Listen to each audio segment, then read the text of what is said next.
Hey, my name's Ron. I'm 30 years old. I live in a small city. Nothing too fancy. Just an ordinary place where most people know each other, but not too well. I've been working at the same company for the past 8 years. It's one of those jobs that just keeps paying the bills. Nothing exciting but steady. My boss, Mr. Collins, is the kind of guy you wouldn't want to mess with. He's got that tough, no-nonsense attitude, and he doesn't tolerate any slack. To be honest, I was used to him barking orders at everyone, and I didn't think twice about it. So, this one day, just another day at the office, things took a turn I didn't expect. Mr. Collins, in his usual strict tone, called me into his office. When I walked in, he barely looked up from his desk. His glasses were perched on the tip of his nose, and he was flipping through some papers, probably dealing with something important. But then, without even making an eye contact, he said, "Ron, I need you to do me a favor." I paused for a moment, unsure what was coming. "Sure, Mr. Collins. What do you need?" He looked up briefly, his face as serious as ever. "My wife Kay needs a ride home. She's been at the office and I've got back-to-back meetings. I can't make it to pick her up. You're the closest one, so you'll do." I wasn't exactly thrilled about it, but it was one of those things where you don't ask questions. When your boss tells you to do something, you do it. "No problem, Mr. Collins," I replied. "I'll take her." "Good," he said, returning to his paperwork. "Don't waste time. Now, let me tell you about Kay. I'd seen her around the office a few times, but we didn't really know each other. She's Mr. Collins's wife, so I guess you could say she was like one of those distant figures you know exist, but don't interact with. I'd never had any real conversations with her. She's beautiful. Of course, everybody knows that. But honestly, I didn't think much about her. She was just another person in Mr. Collins's world, and I didn't think there was anything special about her, at least not beyond the surface. So, I head out to my car and wait for her. It felt kind of weird because, well, this wasn't something I was used to. Most of my interactions with the boss's wife were just polite nods when I'd pass her in the hallway. But now I was going to be driving her home. It was all business, right? Just another task on the to-do list. I wasn't expecting anything out of the ordinary. When she walked out of the building, I didn't know what to expect. Kay looked different than I remembered. Maybe it was because she wasn't in the office environment, but she seemed more relaxed, more approachable. She smiled at me as she got into the car, and I immediately felt a little awkward. It wasn't like I was uncomfortable, but I just didn't know how to act. We started driving, and for the first few minutes, it was just silence. I wasn't sure if I should say something, so I just focused on the road. I was trying not to make it weird, but it was hard to ignore the fact that this wasn't just a regular ride. It was Mrs. Collins sitting next to me, someone I barely knew but had seen in passing for so many years. I didn't want to do anything to make her feel uncomfortable. And then out of nowhere, she spoke. "So, Ron, how's everything going with you?" she asked, her voice warm and friendly. I wasn't expecting that. I didn't even know what to say. "Oh yeah, everything's fine. Just the usual, you know," I replied awkwardly. She smiled again. "You've been working with my husband for a long time, huh?" "Yeah, 8 years now," I said, feeling a little more at ease. "It's been a while." She nodded thoughtfully, and that's when she surprised me. She actually started talking about her life. Not in the way most people talk about their job or their family, but in a way that felt real, like she was letting me into her world for a minute. She told me about how hard it was for her to keep up with everything, especially with Mr. Collins always being so busy. "I know people think my life's perfect, but it's really not," she said quietly, looking out the window. "I've spent so much time alone waiting for him to notice me, but I don't even remember the last time I felt truly happy." She sighed almost like she was talking to herself. I didn't know how to respond to that. It felt like I was hearing a side of her that no one else saw. I didn't expect Kay of all people to be so open about her struggles, but it was clear that she was more than just the picture-perfect wife of a successful businessman. I didn't know what to say, so I just listened, and that's when I realized this simple ride home, this small favor, was going to lead to something I never could have predicted. But at that moment, I had no idea what was coming next. That's how it all started. I didn't know how to react. The more she spoke, the more I realized Kay was nothing like the woman I thought she was. And maybe that's what made the next part so shocking. We were cruising down the road. The silence between us had faded and I was getting comfortable with her talking. She wasn't the uptight, distant figure I had imagined. She was real human, someone who had her own struggles, her own story. But then, just as I was starting to settle into the conversation, she said something that made me freeze for a second. "Ron." She began, her voice quieter now, almost like she was testing the waters. "You ever miss the simpler days? You know, when we were younger, when life didn't have all these complications." I looked at her for a moment, not sure where she was going with this. I guess I said unsure. "I mean, things were different when I was younger." She smiled a knowing smile. "I'm not that much older than you know," she said, raising an eyebrow. "I know I'm married, but sometimes I think about how much I miss just doing normal things, hanging out with friends, going to the movies, walking in the park, doing stuff just for fun, just living." That was when it hit me. She wasn't talking about what I thought she was. She wasn't making small talk. She was serious. "Why not?" she continued, her eyes glinting with a mischievous spark. "When Mr. Collins is away on business next week and maybe we could hang out. You, me, doing something simple just like we're teenagers again. Go to a movie, take a walk in the park, have a picnic, just enjoy a day like normal people." I almost choked on my own breath. The words she said were like a punch to the gut. "Wait, what?" I asked, looking at her, confused. "You want me to hang out with you?" She laughed softly, almost as if it was the most natural thing in the world. "Yeah, why not? I'm sure you're busy with work and all, but I think it could be fun. We could go see a movie, maybe grab a coffee afterward, take a walk, sit in a park, do whatever. I just think it'd be nice to spend a day with someone who isn't so caught up in life." I could feel my heart racing a little. This was so unexpected. I never thought she would suggest something like this, not in a million years. Kay was beautiful, sophisticated, married to one of the most powerful men in the company. Why would she want to spend time with someone like me? Someone who was just a regular employee. A guy who drove cars and worked on spreadsheets all day. I looked at her trying to process everything. "But Kay, I don't know if that's a good idea. I mean, Mr. Collins, I don't want to cause any problems." She waved her hand dismissively, her face softening. "Oh, don't worry about him. He won't even know. I'm asking you, not him. Just as two people who need a break from their routine. No one needs to know." I could feel the tension in my chest. I wanted to say no. I wanted to turn it down to keep things professional and not risk my job, my reputation, my future. But there was something about her, something about the way she looked at me, the way she was so genuine that made it hard to refuse. It was wrong. I knew that. I understood the risks.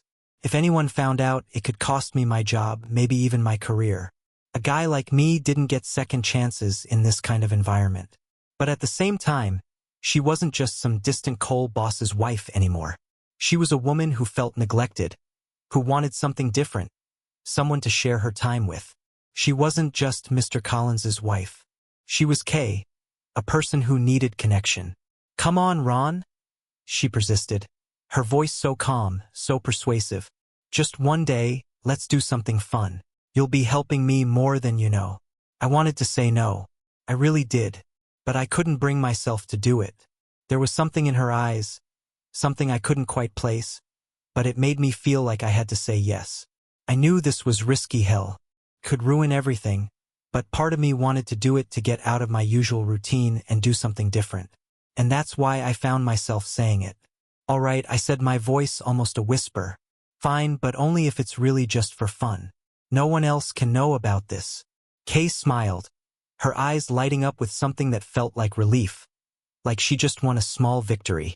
"Of course," she said, her voice soft but firm. "It'll be our little secret." And just like that, the wheels were in motion. Couldn't believe it.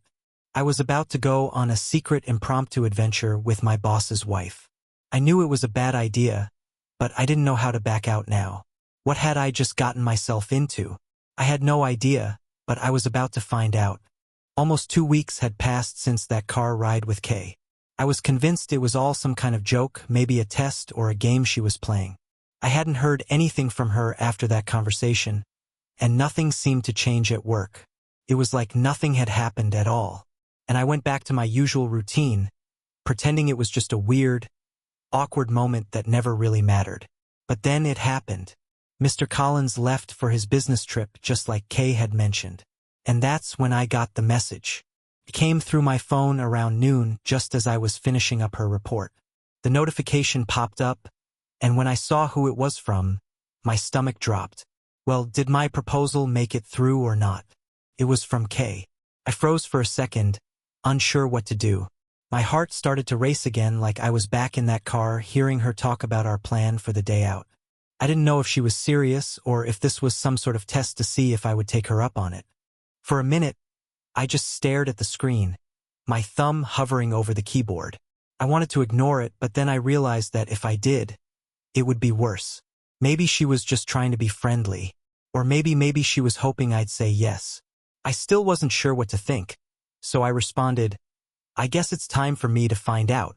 I sent it without much thought, but once I hit send, I regretted it. I was nervous, unsure of what I was getting myself into, but before I could second-guess myself, my phone buzzed again. Another message from Kay, then another and another. She was relentless, texting me about the details, asking if I had thought it through, reminding me of the time, even suggesting we go to her favorite place in the park. I kept getting these messages, and it felt like I was being pulled in deeper with every ping. After what seemed like hours, my phone rang. I stared at it for a moment, but before I realized it was her calling, I hesitated, biting my lip, but against my better judgment, I picked up. Hey, Ron. Her voice came through warm and teasing. I thought you'd be a little braver. What do you think? Are you in or are you too scared? I tried to stay calm, but I could feel my heart beating faster. Kay, I don't know about this, I said. I never thought you were serious, and now it feels like I don't know. Feels real. I'm not sure if I should do this. She laughed lightly. I thought you were bolder than this. Come on, Ron. It'll be fun. It's just a day out. We're not breaking any rules, right? So let's go. It's already set up, and I've been waiting for you to say yes. I couldn't believe what I was hearing. All right, I finally said, sighing. Let's do it, but just one day. Okay. And nothing crazy. Just a normal day. Her voice perked up immediately, and I could practically hear her smiling through the phone. Great. I'll pick you up in an hour. I didn't know why I said yes, but something in me wanted to. I felt like I was stepping into something I couldn't get out of, but a part of me also felt a strange excitement. Maybe it was the thrill of doing something different, something forbidden. Or maybe it was just the way she made it seem so normal, so innocent. When the hour was up, I was standing outside waiting when her car pulled up. I didn't know what to expect. She looked amazing as always, dressed casually in a way that made her seem less like a boss's wife and more like, well, a regular person. She smiled at me as I climbed into the passenger seat. We didn't waste any time. First, we went to the movie theater just like she had planned. We saw a movie neither of us had really been interested in, but that wasn't the point.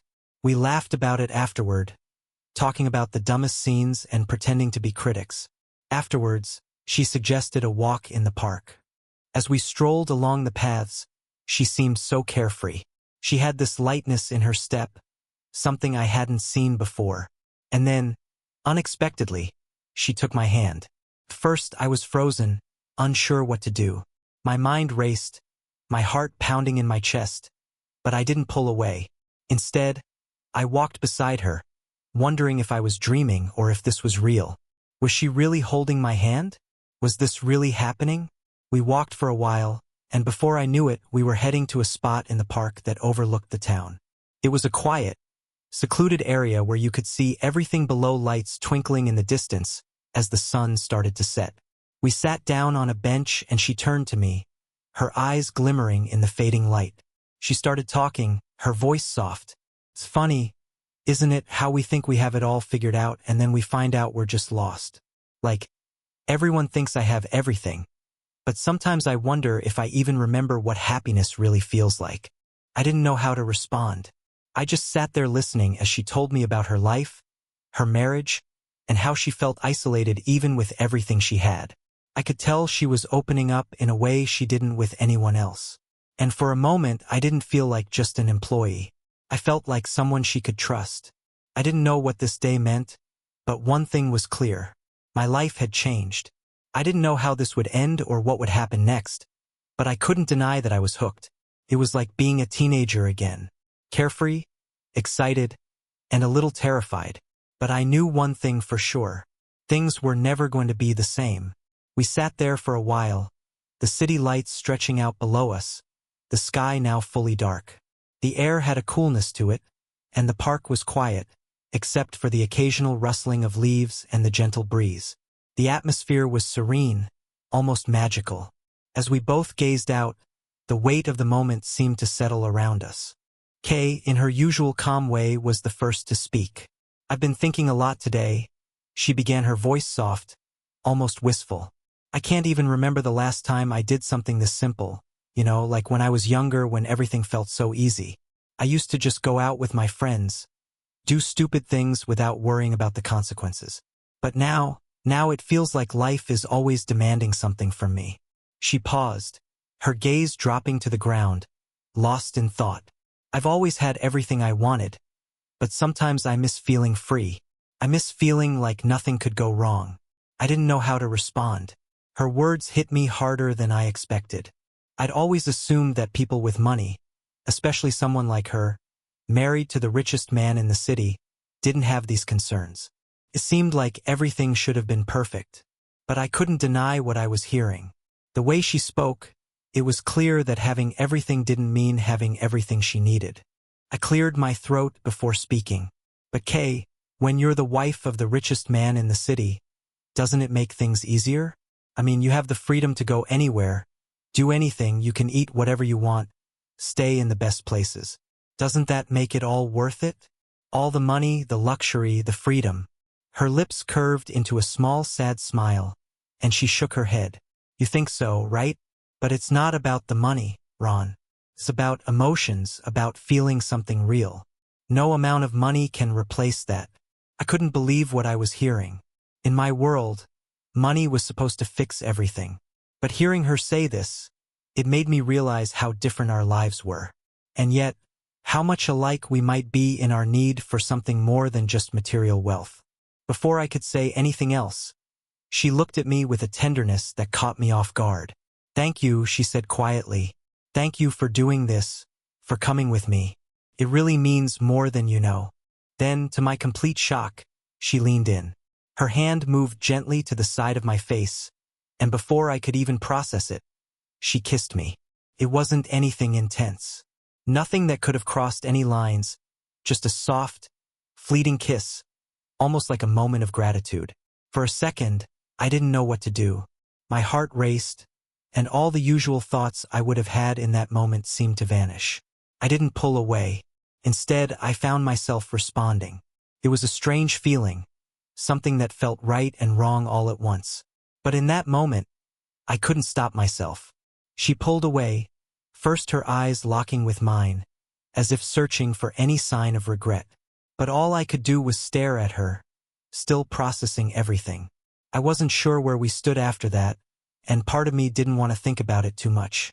"Well," she said, breaking the silence that was unexpected, "but I'm glad it happened. I really needed this today, Ron." I nodded, still a bit speechless. "Yeah, me too," I said, my voice a little. I couldn't remember the last time I'd felt this way, so confused and exhilarated at the same time. But one thing was clear. This day had changed something. She stood up, brushing the dirt off her pants. "I should get going," she said. "I've got a long night ahead of me and you probably have a busy day tomorrow. But I won't forget this." We walked back to her car, neither of us saying much. The night felt heavier now, as though the kiss had marked a shift in our relationship that neither of us was quite ready to understand. When we reached the car, she turned to me one last time, her smile a little more genuine than it had been all day. "Thanks again, Ron, for everything," she said softly, her voice almost like a whisper. I nodded, my throat tight. "Anytime, Kay." As she drove off, I stood there watching her tail lights disappear into the night. My mind was racing, replaying everything that had happened. This wasn't just some friendly outing anymore. It was something deeper, something I wasn't sure I was ready for. But I couldn't deny the pull. I felt the curiosity, the connection, and as I walked back to my apartment that night, I realized that whatever this was, it was just the beginning. A week had passed since that night on the hill. Mr. Collins had returned from his business trip, and life at work carried on as usual. Nothing had changed, at least on the surface. Kay and I kept our distance, exchanging only brief, polite interactions when necessary.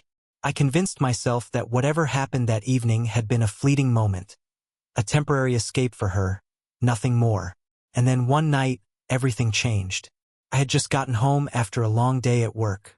I kicked off my shoes, sank into the couch, and turned on the TV, hoping to shut off my brain for a while.